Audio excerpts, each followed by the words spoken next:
ಕನ್ನಡ ಜಾಣ ನಮಸ್ಕಾರ. ಹಿಂದೆ ಪಿ ಲಂಕೇಶರು ಬಿ ಜೆ ಪಿಗೊಂದು ಟೈಟ್ಲ್ ಕೊಟ್ಟಿದ್ದರು, ಓಟಿಗೆ ಶೂದ್ರ ಪಟ್ಟಕ್ಕೆ ಬ್ರಾಹ್ಮಣ ಅಂತ ಹೇಳ್ಬಿಟ್ಟು. ಇವತ್ತು ಈ ಮಾತು 100ಕ್ಕೆ 100 ಅನ್ವಯಿಸೋದು ಸನ್ಮಾನ್ಯ ಮುಖ್ಯಮಂತ್ರಿ ಸಿದ್ದರಾಮಯ್ಯನವರಿಗೆ. ಓಟಿಗೆ ಸಾಬ್ರು ದಲಿತರು, ಓಟಿಗೆ ಅಹಿಂದ, ಪಟ್ಟಕ್ಕೆ ಸಿದ್ದರಾಮಯ್ಯನವರು ಅಂತ ಹೇಳ್ಬಿಟ್ಟು, ಪಟ್ಟಕ್ಕೆ ಸಿದ್ದರಾಮಯ್ಯ ಅಂತ ಹೇಳ್ಬಿಟ್ಟು. ತುಂಬ ಜನ ರಾಜಕಾರಣಿಗಳು ದೊಡ್ಡ ಮಟ್ಟದಲ್ಲಿ ಬೆಳೆದ ಮೇಲೆ ತಮ್ಮ ಕೊನೆಗಾಲದ ರಾಜಕಾರಣವನ್ನು ಯಾಕೆ ಈ ಥರ ಆತ್ಮವಂಚನೆಯ ಆತ್ಮದ್ರೋಹದ ರಾಜಕಾರಣ ಮಾಡ್ತಾರೋ ಗೊತ್ತಿಲ್ಲ. ಸಿದ್ದರಾಮಯ್ಯನವರೇ, ಇವತ್ತು ನೀವು ಜಾತ್ಯತೀತ ಸಿದ್ದರಾಮಯ್ಯ, ಪ್ರಗತಿಪರ ಇಷ್ಟೆಲ್ಲ ಹೇಳ್ತಿದ್ದಾರೋ, ಆದರೆ ಇವತ್ತು ಅಸಹ್ಯದ ರೀತಿಯಲ್ಲಿ ಜಾತಿಗಳನ್ನ ಎತ್ಕಟ್ಟುವ, ಜಾತಿಗಳನ್ನ ಒಡೆಯುವ, ಛಿದ್ರಗೊಳಿಸುವ ರಾಜಕಾರಣ ಮಾಡ್ತಾಯಿದ್ದೀರಾ. ಅತ್ಯಂತ ಜಾತಿವಾದಿಯಾಗಿ ಇವತ್ತು ನೀವು ರೂಪುಗೊಂಡಿದ್ದೀರಾ. ಯಾಕೆ ಕೊನೆಗಾಲದ ರಾಜಕಾರಣವನ್ನು, ಅದು ದೇವೇಗೌಡರ ಆದಿಯಾಗಿ, ಎಸ್ ಎಂ ಕೃಷ್ಣರ ಆದಿಯಾಗಿ ಆ ಸಾಲಿನಲ್ಲಿ ಇವತ್ತು ನೀವು ಬಂದು ನಿಂತಿದ್ದೀರಾ. ತುಂಬ ಕೆಟ್ಟ ಮಟ್ಟದಲ್ಲಿ, ಅದಕ್ಕೆ ನಾನು ಹೇಳಿದ್ದು ಆತ್ಮದ್ರೋಹದ ರಾಜಕಾರಣ ಮಾಡ್ತಾಯಿದ್ದಾರೆ ಅಂತ ಹೇಳ್ಬಿಟ್ಟು. ಇವ್ರ ಮಾತು ಎಷ್ಟು ಹಾಸ್ಯಾಸ್ಪದವಾಗಿದೆ ಅಂದರೆ, ಜಾತಿಯ ಕಾರಣಕ್ಕೆ ನಾನು ಶೋಷಣೆ ಒಳಪಟ್ಟಿದ್ದೀನಿ, ಜಾತಿಯ ಕಾರಣಕ್ಕೆ ನನಗೆ ಕುತಂತ್ರ ನಡೀತಾ ಇದೆ. ಯಾರು ಹೇಳ್ತಾ ಇದ್ದೀವಿ ಮಾತನ್ನು? ಕರ್ನಾಟಕದಲ್ಲಿ ರಾಜಕೀಯವಾಗಿ ಉನ್ನತ ಸ್ಥಾನವನ್ನು ಸುದೀರ್ಘವಾಗಿ ಅನುಭವಿಸಿದರೆ, ಇವತ್ತು ಅನುಭವಿಸ್ತಾ ಇದ್ದರೆ ಅದು ಸನ್ಮಾನ್ಯ ಸಿದ್ದರಾಮಯ್ಯನವರು. ಸುಮಾರು 4 ದಶಕಗಳ ರಾಜಕೀಯ ಬದುಕಲ್ಲಿ ಸುದೀರ್ಘವಾದ 3 ದಶಕಗಳು ಅಧಿಕಾರ ಅನುಭವಿಸ್ತಿದ್ದಾರೆ ಸಿದ್ದರಾಮಯ್ಯನವರೇ. ಇವತ್ತು ಅಧಿಕಾರದಲ್ಲಿ ಇದ್ದೀರಾ. ಎಲ್ಲದಕ್ಕಿಂತ ಹೇಳೋದಕ್ಕಿಂತ ಮುಂಚೆ ಹೆಂಗೆ ನೀವು ಈ ಮುಸ್ಲಿಮರನ್ನ ಬಳಸ್ಕೊಂಡಿದ್ದೀರಾ, ದಲಿತರನ್ನ ಬಳಸ್ಕೊಂಡಿದ್ದೀರಾ, ಯಾಕೆ ಈ ಥರ ಬೋಳೆರಾಮಯ್ಯನ ಮಾತುಗಳು ಆಡ್ತಾಯಿದ್ರು ನೀವು ನೋಡೋಣ. ಅದಕ್ಕಿಂತ ಮುಂಚೆ ಸಿದ್ದರಾಮಯ್ಯನವರು ನಡೆದು ಬಂದ ರೀತಿ ನೋಡಿ. ಕರ್ನಾಟಕದಲ್ಲಿ 1983 ಐತಿಹಾಸಿಕ ಗಳಿಗೆ ಮೊಟ್ಟ ಮೊದಲು ಕಾಂಗ್ರೆಸ್ಸೇತರ ಸರ್ಕಾರ ಬರುತ್ತೆ. ಅದು ಯಾಕೆ ಬಂತು, ಹೆಂಗೆ ಬಂತು, ಅದಾದಮೇಲೆ ಕಾಂಗ್ರೆಸ್ಸೇತರ ಸರ್ಕಾರ ಬರುತ್ತೆ. ಆಮೇಲೆ ಅವು ನೀವು ಎಮ್ ಎಲ್ ಎ ಆಗ್ತೀರಾ, ಮೊಟ್ಟ ಮೊದಲು ಎಮ್ ಎಲ್ ಎ ಆಗ್ತೀರಾ. 85ರಲ್ಲಿ ಮತ್ತೆ ಗೆಲ್ತೀರಾ, ಅವತ್ತು ಮಂತ್ರಿ ಆಗ್ತೀರಿ ನೀವು. ರಾಮಕೃಷ್ಣ ಹೆಗಡೆ ಕ್ಯಾಬಿನೆಟಲ್ಲಿ ಮಂತ್ರಿ ಆಗ್ತೀರಿ. ಅದಾದಮೇಲೆ 89ರಲ್ಲಿ ಸೋಲ್ತೀರಿ ನೀವು, 5 ವರ್ಷ ಮನೆಗೆ ಹೋಗ್ತೀರಿ. 94ರಲ್ಲಿ ಮತ್ತೆ ಗೆಲ್ತೀರಿ. ಇವತ್ತು ಹೇಳ್ತಿರಲ್ಲ, ಕುರಿ ಎಣ್ಸಕ್ಕೆ ಬರಲ್ಲ ಅಂತ ಗೇಲಿ ಮಾಡ್ತಿದ್ರು, ದಾಖಲೆ ಬಡ್ಜೆಟ್ ಮಂಡಿಸ್ತೀನಿ ಅಂತ ಹೇಳ್ಬಿಟ್ಟು ಅದಕ್ಕೆ ಅಡಿಗಲ್ಲಿ ಇಟ್ಕೊಟ್ಟಾರೆ ದೇವೇಗೌಡರು ಕ್ಯಾಬಿನೆಟಲ್ಲಿ ನಿಮಗೆ ಫೈನಾನ್ಸ್ ಮಿನಿಸ್ಟರ್ ಮಾಡ್ತಾರೆ. ಹೊತ್ತು ದೇವೇಗೌಡರು 96ರಲ್ಲಿ ಪ್ರಧಾನಿಯಾಗಿ ಡೆಲ್ಲಿಗೆ ಹೋದ್ಮೇಲೆ ನೀವಿಲ್ಲಿ ಉಪಮುಖ್ಯಮಂತ್ರಿ ಆಗ್ತೀರಾ. ಅವತ್ತೇ ಮುಖ್ಯಮಂತ್ರಿ ಆಗೋದು ಪಟ್ಟಿಡಿತೀರಾ, ಪಟೇಲ್ ಅಂತ ಸೀನಿಯರ್ಗಳೆಲ್ಲ ಇರ್ತಾರೆ. ಅದಾದಮೇಲೆ ಮತ್ತೆ ನೀವು 99ರಲ್ಲಿ ಸೋಲ್ತೀರ. ಕೊನೆಗೆ 2004ರಲ್ಲಿ ಗೆಲ್ತೀರಿ ನೀವು. ಅವತ್ತು ಮತ್ತೆ ಕೊಯ್ಲೇಷನ್ ಗೌರ್ಮೆಂಟ್ ಬರುತ್ತೆ. ಕಾಂಗ್ರೆಸ್ ಮತ್ತು JDS ಧರ್ಮಸಿಂಗ್ ಅವ್ರ ಕ್ಯಾಬಿನೆಟಲ್ಲಿ ಮತ್ತೆ ಉಪಮುಖ್ಯಮಂತ್ರಿ ಆಗ್ತೀರಾ. ಪೊಗದಸ್ತಾದ ಖಾತೆನೂ ಪಡಿತೀರಿ ನೀವು. ಅದಾದಮೇಲೆ ಅವ್ರಿಗೂ ನಿಮಗೂ ಏನಾಯಿತು, ದೇವೇಗೌಡರು ನಿಮಗೆ ಕಿತ್ತಾಟ ಇದೆಲ್ಲ ಆಗುತ್ತೆ. ನೀವು ಹೊರಗಾಕೋ ಒಂದು ಪರಿಸ್ಥಿತಿ ತರ್ತೀರಿ. ಯಾಕೆಂದರೆ ತಾನೇ ಹೊರಗೆ ಹೋದರೆ ಸಿಂಪತಿ ಬರಲ್ಲ, ಹೊರಗಡೆ ಹಾಕ್ಸ್ಕೊಂಡ್ರೆ ಸಿಂಪತಿ ಬರುತ್ತೆ. ಅದೆಲ್ಲ ಭಾಳ ಚೆನ್ನಾಗಿರುತ್ತೆ. ರಾಜಕಾರಣಿಗಳು ಮಾಡೋದೇ ಕುತಂತ್ರ, ಎಲ್ಲರೂ ಮಾಡ್ತಾರೆ. ಯಾರು ಜಾಸ್ತಿ ನೀವೇ ಮುಂದೆ ಏನು ಮಾಡೋರು ಹೇಳ್ತೀನಿ ಅದನ್ನು. ಆದರೆ ಒಂದು ಸ್ಪಷ್ಟಪಡಿಸಿದೆ ಈ ಸಂದರ್ಭದಲ್ಲಿ, ರಾಜಕಾರಣಿಗಳು ಪಕ್ಷಾಂತರ ಮಾಡೋದು ಯಾವ ಸೈದ್ಧಾಂತಿಕ ಬದ್ಧತೆ ಮತ್ತೊಂದು ಯಾವ ಸಿದ್ಧಮುಕ್ತಿಗೂ ಇಲ್ಲ ರೀ. ಅವರ ಸ್ವಾರ್ಥ ವ್ಯವಹಾರಗಳು ಇಷ್ಟಕ್ಕೆ ಮಾಡ್ತೇವರೆಲ್ಲ ಅಧಿಕಾರಕ್ಕೋಸ್ಕರ. ಸ್ವಲ್ಪ ಮಟ್ಟಿಗಾದರೂ ಆ ಸೈದ್ಧಾಂತಿಕ ಬದ್ಧತೆ ಇದ್ದರೆ ಜನಸಾಮಾನ್ಯರಲ್ಲಿರುತ್ತೆ. ಇವತ್ತು ಆಟೋದನ್ನು ಚಿನ್ನ ಸಿಕ್ತು ತಂದು ಕೊಡೋದು, ದುಡ್ಡು ಸಿಕ್ತು ತಂದು ಕೊಡೋದು ಇದೆಯಲ್ಲ, ಈ ಜನಸಾಮಾನ್ಯರಲ್ಲಿದೆ ವಿನಃ ರಾಜಕಾರಣಿಗಳು ವ್ಯವಹಾರ ಅಧಿಕಾರ ಇಷ್ಟೇ, ಬೇರೆ ಏನಿಲ್ಲ. ಅದಕ್ಕೆ ಹೇಳೋದು, ನಾನು ಇಲ್ಲಿ ಕುಮಾರಸ್ವಾಮಿ ಸರಿ, ದೇವೇಗೌಡರು ಸರಿ ಅಂತ ಹೇಳ್ತಾ ಇಲ್ಲ, ನಿಮ್ಮ ಯಡಿಯೂರಪ್ಪನವ್ರು ಅಂತ ಹೇಳ್ತಾ ಇಲ್ಲ. ಯಡಿಯೂರಪ್ಪನವ್ರು ಊರು ತುಂಬ ಹೇಳ್ಕೊಂಬಂದ್ರೆ ಅನ್ಯಾಯ ಅಂತ ಹೇಳ್ಬಿಟ್ಟು. ಇದೆಲ್ಲ ಆಗಿತ್ತು ನಿಮಗೆ, ಕರ್ನಾಟಕಕ್ಕಲ್ಲ ಅಥವಾ ಲಿಂಗಾಯತರಿಗಲ್ಲ, ಸಿದ್ದರಾಮಯ್ಯವ್ರ ಕುರುಬರಿಗಲ್ಲ, ನಿಮ್ಗೆ ಅದು ವೈಯಕ್ತಿಕ ವಿಚಾರ ತಂದು ಸಮುದಾಯದ ಮೇಲೆ ಹಾಕ್ಬಿಟ್ರೆ ನೀವು ನಿಮ್ಮ ಸ್ವಾರ್ಥ ಬೆಳೆ ಬೇಯಿಸ್ಕೊತಿದ್ರ. ಇವತ್ತು DK ಶಿವಕುಮಾರ್ಗೂ ಅದೇ ಮಾತು ಹೇಳೋದು. ನೀವು ಸೋನಿಯಾ ಗಾಂಧಿಯವರು, ರಾಹುಲ್ ಗಾಂಧಿಯವರು, DK ಅವರೇ ಏನೇನು ಮಾತಾಡಿದ್ರು ಗೊತ್ತಿಲ್ಲ. ಆದರೆ ಅದನ್ನು ದೊಡ್ಡ ಅನ್ಯಾಯ, ಕರ್ನಾಟಕದ ಅನ್ಯಾಯ ಅನ್ನೋ ಥರ, ಒಕ್ಕಲಿಗರಿಗಾದ ಅನ್ಯಾಯ ಅನ್ನೋ ಥರ ಬಿಂಬಿಸೋಕ್ಕೆ ಹೋಗಬೇಡಿ. ನಿಮ್ಮ ರಾಜಕಾರಣದ, ನಿಮ್ಮ ಸ್ವಾರ್ಥದನ್ನು ಇಡೀ ನಾಡಿನ ಸಮಾಜದ ಮೇಲೆ ಹಾಕಕ್ಕೆ ಹೋಗಬೇಡಿ, ಸರಿನಾ? ಆದರೆ ಇಲ್ಲಿ ಮತ್ತೆ ಸಿದ್ದರಾಮಯ್ಯನವರು ಹೊರಗಾಗ್ತಾರವ್ರನ್ನ. 2007ರಲ್ಲಿ ಪಕ್ಷ ಕಟ್ತಾರೆ. ನೀವು ಕಿಸ್ ದಬ್ಬಾಕಿದ ಅಷ್ಟರಲ್ಲೇ ಇರಲಿ, ಏನೂ ಕಿಸಿಲಿಲ್ಲ. ಅದಾದಮೇಲೆ ನೀವು ಕಾಂಗ್ರೆಸ್ಸಿಗೆ ಬರ್ತೀರಿ. ಕಾಂಗ್ರೆಸ್ಸಿಗೆ ಬಂದಾಗ 2008ರಲ್ಲಿ ಪರಮೇಶ್ವರ್ ಅವ್ರನ್ನ ಮಲ್ಲಿಕಾರ್ಜುನ್ ಖರ್ಗೆ ಅವರು ಮುಖ್ಯಮಂತ್ರಿ ಆಗೋ ಅವಕಾಶಗಳಿತ್ತು. ನೀವು ತಪ್ಪಿಸ್ತಿರೋದನ್ನ. ಕರ್ನಾಟಕದಲ್ಲಿ ಮೊಟ್ಟ ಮೊದಲು ಒಬ್ಬ ದಲಿತ ಮುಖ್ಯಮಂತ್ರಿ ಆಗುವ ಎಲ್ಲ ಅವಕಾಶಗಳನ್ನು ತಪ್ಪಿಸ್ತಂಥ ಸಿದ್ದರಾಮಯ್ಯನವರು ನೀವು ಸಾಮಾಜಿಕ ನ್ಯಾಯದ ಬಗ್ಗೆ, ಸೋಷಿಯಲ್ ಜಸ್ಟಿಸ್ ಅಂತ ದೊಡ್ಡದಾಗಿ ಪುಂಗಾನುಪುಂಗವಾಗಿ ಪುಂಗ್ತಾ ಇರ್ತಾರೆ ನಾವು, ಅಲ್ವಾ? ಅದಾದಮೇಲೆ ಕಾಂಗ್ರೆಸ್ ಹೈಕಮಾಂಡ್ನ ನೀವು ಹೆದರ್ಸೇನೆ, ಬ್ಲ್ಯಾಕ್ ಮೇಲ್ ಮಾಡೇ ವಿರೋಧ ಪಕ್ಷದ ನಾಯಕರಾಗ್ತೀರ. ಆಮೇಲೆ 2013ರಲ್ಲಿ KPCC ಯಾರು ಅಧ್ಯಕ್ಷರಾಗಿದ್ದರು, ಏನು ಕತೆ, ಕೊರಟಗೆರೆಯಲ್ಲಿ ಏನೇನು ನಡೀತು, ಪರಮೇಶ್ವರ್ ಹೆಂಗೆ ಸೋತರು ಎಲ್ಲ ಗೊತ್ತಿದೆ. ನೀವು ಮುಖ್ಯಮಂತ್ರಿ ಆಗ್ತೀರಿ, 5 ವರ್ಷ ಅರಸು ನಂತರ ನೀವು 5 ವರ್ಷ ಆಡಳಿತ ಮಾಡ್ತೀರಿ, ಮತ್ತೆ 2018ಕ್ಕೆ ಮತ್ತೆ ಯಾಕೆ ಪಕ್ಷ ಅಧಿಕಾರಕ್ಕೆ ಬರಲ್ಲ? ನಿಮ್ಮ ಆಡಳಿತ ಅಷ್ಟೊಂದು ಚೆನ್ನಾಗಿದ್ದರೆ ಯಾಕೆ ಅಧಿಕಾರಕ್ಕೆ ಬರಲಿಲ್ಲ? ಯಾಕೆ ಛಿದ್ರಗೊಂಡೋಯ್ತು? ಮತ್ತೆ 18ರಲ್ಲಿ ಕಾಂಗ್ರೆಸ್ ಮತ್ತು JDS ಕೊಯ್ಲೇಷನ್ ಗೌರ್ಮೆಂಟ್ ಆಗುತ್ತೆ, ಕುಮಾರಸ್ವಾಮಿ ಮುಖ್ಯಮಂತ್ರಿ ಆಗ್ತಾರೆ, ನೀವು ಅಧಿಕಾರ ಬಿಟ್ಟಿರಲ್ಲ, ಸಮನ್ವಯ ಸಮಿತಿ ಅಧ್ಯಕ್ಷರಾಗ್ತೀರಿ. ಅದಾದಮೇಲೆ ಏನಾಯ್ತು ಎಲ್ಲರಿಗೂ ಗೊತ್ತಿದೆ. ಆಮೇಲೆ ಈಗ 2022ಕ್ಕೆ ಯಾರು KPCC ಅಧ್ಯಕ್ಷರಾಗಿದ್ದರು? ಮೊದಲೇ ಒಂದು 13ರಲ್ಲಿ ಹೇಳ್ಬಿಡ್ತೀರಿ ನೀವು, ನಾನಿನ್ನು ಚುನಾವಣೆ ರಾಜಕಾರಣಕ್ಕೆ ಬರಲ್ಲ, ಮುಗೀತು, ಚುನಾವಣೆ ನಿಲ್ಲಲ್ಲ ಅಂತ ಹೇಳ್ತೀರ ಸಾರ್ವಜನಿಕವಾಗಿ, ನೆನಪಿರಲಿ. 13ರಲ್ಲಿ ಹೇಳಿದ ಮಾತು ಸಾಕು ನಂಗೆ ರಾಜಕಾರಣ ಅಂತ. ದುರಾಸೆ ರಾಮಯ್ಯನವರು ಏನಾಯಿತು ಅಂತ ಮತ್ತೆ 27ರಲ್ಲಿ ಜಡಾಪಟ್ಟಿ ನಡೆದು ಮತ್ತೆ ನೀವು ಮುಖ್ಯಮಂತ್ರಿ ಆಗ್ತೀರಿ. ಆಯಿತು, ಕರ್ನಾಟಕ ಜನ ಅಭೂತಪೂರ್ಣ ಗೆಲ್ಲಿಸ್ತಾರೆ, 136 ಕೊಡ್ತಾರೆ, ದೊಡ್ಡ ಮಟ್ಟದಲ್ಲಿ ಕೊಡ್ತಾರೆ. ಒಂದೇ ವರ್ಷಕ್ಕೆ ಲೋಕಸಭೆ ಎಲೆಕ್ಷನ್ ಬರುತ್ತೆ. ಹೆಂಗಿತ್ತು ನಿಮ್ಮ ಪರ್ಫಾರ್ಮೆನ್ಸು? ಎಷ್ಟು 9-10 ಬಂದಿದ್ದು?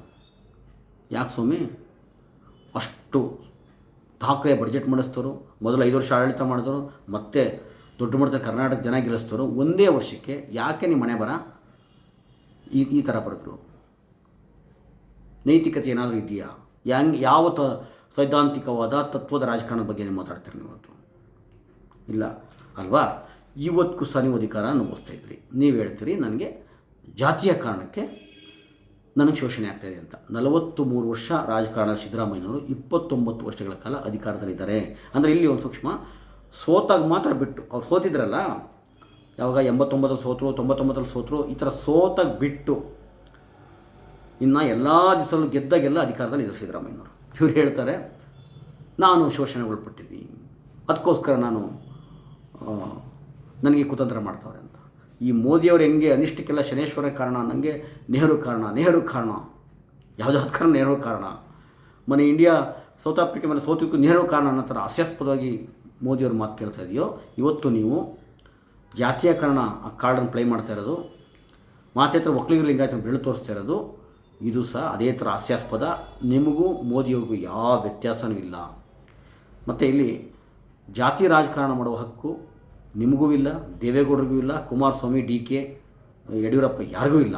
ಜಾತಿ ರಾಜಕಾರಣ ಮಾಡೋ ಹಕ್ಕಿದ್ದರೆ, ನಿಮ್ಮ ಥರ ಶೋಷಣೆ ಒಳಪಟ್ಟನು ಅಂತ ಹೇಳ್ಕೊಳೋ ಹಕ್ಕಿದ್ದರೆ ಅದು ಮಲ್ಲಿಕಾರ್ಜುನ್ ಖರ್ಗೆ ಅವರಿಗಿದೆ, ಮಾದೇವಪ್ಪಗಿದೆ, ಇವ್ರಿಗೆ KH ಮುನಿಯಪ್ಪಂಗಿದೆ, ಪರಮೇಶ್ವರ್ಗಿದೆ. ದಲಿತರು ಮಾತ್ರ ಜಾತಿ ರಾಜಕಾರಣ ಮಾಡೋ ಹಕ್ಕಿದೆ, ನಿಮ್ಗೆ ಯಾರಿಗೂ ಇಲ್ಲ. ಇವತ್ತು ಮುಸಲ್ಮಾನರಿಗೆ ಜಾತಿ ರಾಜಕಾರಣ ಹಕ್ಕಿದೆ. ಮುಸಲ್ಮಾನರು ಧರ್ಮ ಅಂತ ಅನ್ಸೋದಲ್ಲ, ಇವತ್ತೊಂದು ಜಾತಿಯಾಗಿ ಹೋಗಿದೆ ಅದು. ಅವ್ರಿಗೆ ಮಾತ್ರ ಜಾತಿ ರಾಜಕಾರಣ ಮಾಡೋ ಹಕ್ಕಿದೆ. ಸ್ವಾಮಿ, ನಿಮ್ಮನ್ನು ನಂಬಿ ಮುಸ್ಲಿಮರು 93% ಓಟ್ ನಿಮಗೆ ಕೊಟ್ಟಿದ್ದಾರೆ. 93% ಓಟು. 30% MLAಗಳು ಮುಸಲ್ಮಾನ ಓಟಿನ ಗೆದ್ದಿದ್ದೀರಾ ಕಾಂಗ್ರೆಸ್ಸಲ್ಲಿ. ಅವ್ರಿಗೇನು ಕೊಟ್ಟರು ರಾಜಕೀಯವಾಗಿ? ಹುಣಸಕಾಯಿ ತೋಟ ಕೊಟ್ಟರ ನೀವು? ಜಮೀರ್ ಅಂತ ಒಬ್ಬ ಚೆಂಗಿ ಬೆಂಗಿನ ಹತ್ರ ಇಟ್ಕೊಂಡಿದ್ದೀರ. ಎಲ್ಲಿ ಕೊಟ್ಟಿದ್ದೀರ ಸ್ವಾಮಿ? ಸಾಮಾಜಿಕ ನ್ಯಾಯದ ಬಗ್ಗೆ ಮಾತಾಡ್ತೀರಿ. ದಲಿತರು ರೋಡಲ್ಲಿ ನಿಂತ್ಕೊಂಡು ಕಿತ್ತಾಡ್ತಾರೆ ಕೂತ್ಕೊಂಡು. ಇವತ್ತು ಒಳ ಮೀಸಲಾತಿ ವಿಚಾರದಲ್ಲಿ ಒಡೆದು ಛಿದ್ರಗೊಳ್ತಾ ಇದ್ದಾರೆ. ಅವ್ರಿಗೊಂದು ಸಮನ್ವಯ ಮಾಡಬೇಕಲ್ವ? ಅದನ್ನ ವೈಜ್ಞಾನಿಕ ಬಗೆಹರಿಸ್ಬೇಕಲ್ವ? ಆಂಧ್ರ, ತೆಲಂಗಾಣ, ಪಂಜಾಬು ಇಲ್ಲೆಲ್ಲ ಬಗೆಹರಿದಿಲ್ವಾ? ನೀವು ಬಗೆಹರಿಸ್ಬೇಕಾಯ್ತು.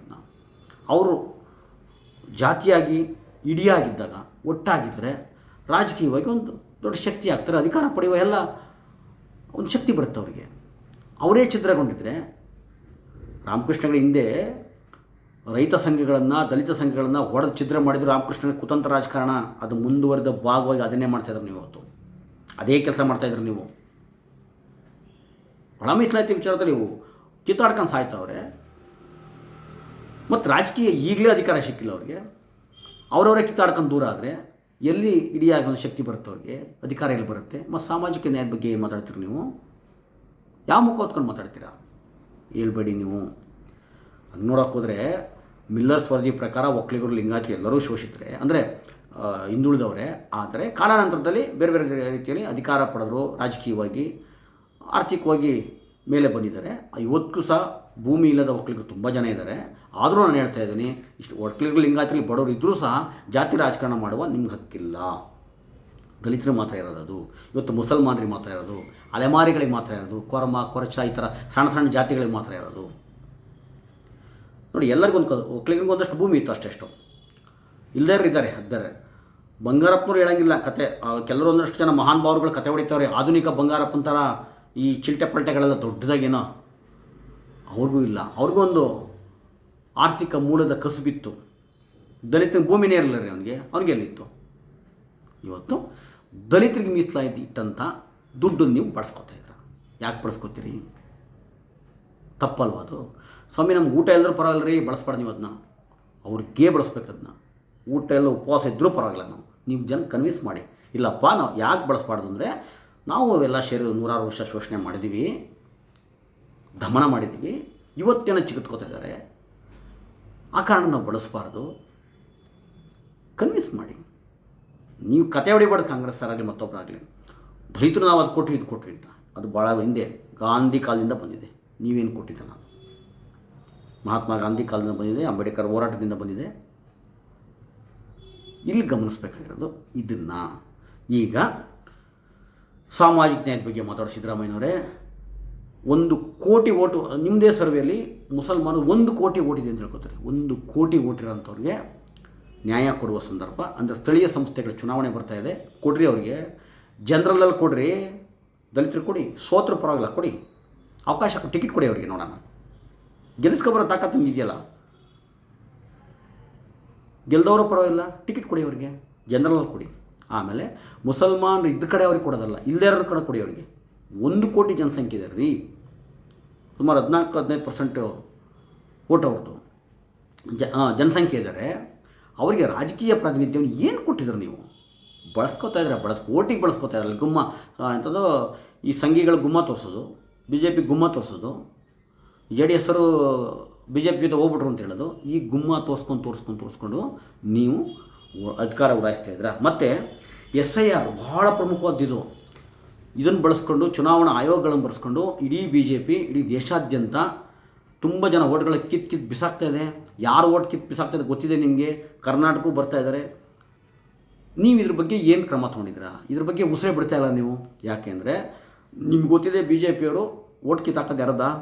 ಇದೇ ಸಾಬ್ರದನ್ನ, ಇದೇ ಹಿಂದುಳಿದವ್ರನ್ನ, ಇದೇ ದಲಿತ ಓಟ್ರಿಗೆ ಕಿತ್ತು ಬಿಸಾಕ್ತಾರೆ ಅಲ್ವಾ?